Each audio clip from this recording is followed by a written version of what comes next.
Qu'est-ce que le traité transatlantique? En français, le sigle ACTA désigne désormais l'accord commercial transatlantique, tandis qu'en anglais, le même acronyme désigne un autre traité, l'Anti-Counterfeiting Trade Agreement, qui signifie accord anti-contrefaçon et qui fut rejeté par l'Europe en 2012. L'ACTA, en français dans le texte, désigne en anglophone le Transatlantic Free Trade Agreement, soit l'accord de commerce libre transatlantique. La notion de libre marché, free trade, disparaît quand le TAFTA devient ACTA en français. Bon, vous n'avez rien compris. Je pense que c'est fait pour. On va essayer d'y voir plus clair en se focalisant sur le TAFTA, l'accord de libre commerce transatlantique. Ce traité est encore en négociation. Il vise notamment à supprimer les droits de douane entre l'Union européenne et les États-Unis.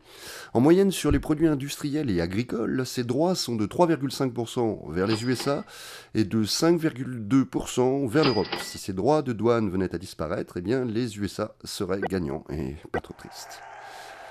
Le fait de supprimer les barrières économiques entre deux blocs aurait pour effet de créer un nouveau bloc face au reste du monde. Stratégiquement, les pays immergents forceraient ainsi les pays émergents à entrer dans le traité en suivant les règles, justement.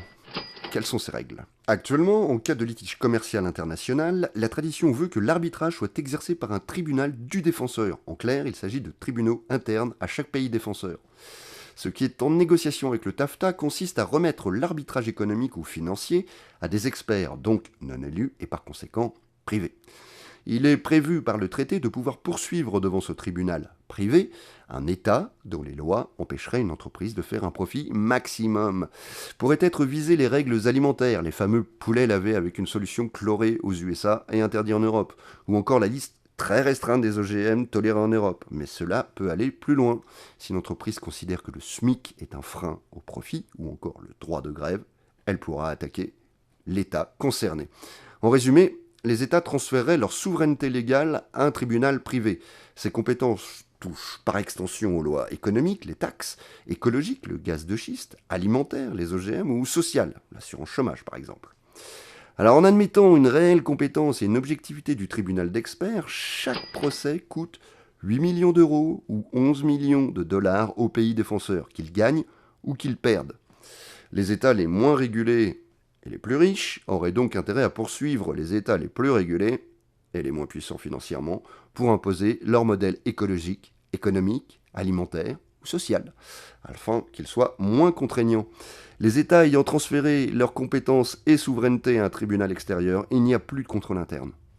Alors ce qu'il faut savoir, c'est que les États-Unis ont imposé que ces négociations sur le TAFTA soient tenues secrètes en Europe.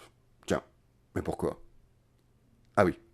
Les élections européennes approchent et les Européens, majoritairement abstentionnistes sur l'Europe, pourraient avoir l'idée saugrenue de faire valoir leurs droits en votant, en manifestant, avec des pétitions ou d'autres choses.